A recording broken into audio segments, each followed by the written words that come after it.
Hello everybody, welcome to chapter 4 when we're dealing with Newton's laws of motion. In this first video I'm going to give you a quick overview of the 3 laws of motion that we're going to talk about, and then in later videos you'll see examples of specific forces as well as a couple quick calculations with them. But Newton's 3 laws of motion, they may seem common sense, but they kind of need stated for some obvious reasons here. This first one states that an object in motion or at rest will stay in motion or at rest unless acted upon by an outside force. In other words, you just have a chair sitting there. That chair is at rest. That chair is going to stay at rest until something comes and moves it. Likewise, if I have an object that I throw, that object is going to stay in motion until an outside force stops it. Whether it's gravity pulling it to the ground, whether it's wind resistance slowing it down, or if that object hits a wall. This whole law can be summarized in one word, and that word is inertia. You've heard of the term inertia before, but that one word summarizes everything in Newton's first law. Okay. Newton's second law actually has a formal definition, which I didn't write up. I'll tell you it right now, but I'm more worried about you knowing the formula associated with it. The formal definition is the acceleration of an object is directly proportional to the applied force, yet inversely proportional to that object's mass. Now, typically we rearrange this formula to get your net force is equal to mass times acceleration, or force equals mass times acceleration.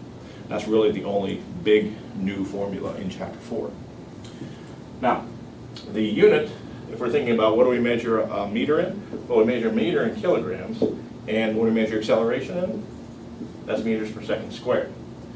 1 kilogram times meters per second squared is equivalent to what we call a Newton, obviously named after Isaac Newton.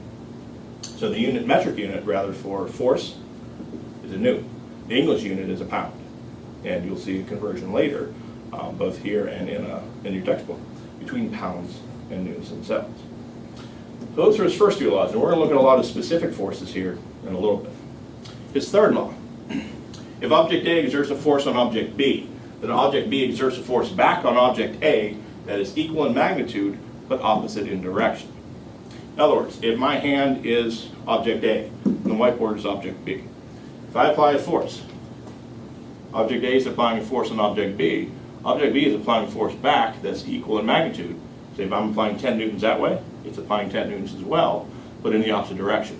If I'm applying it, say, towards the board, it's applying it away from the board. This has been summarized as the equal and opposite principle. I don't like that, because nothing is both equal and opposite at the same time.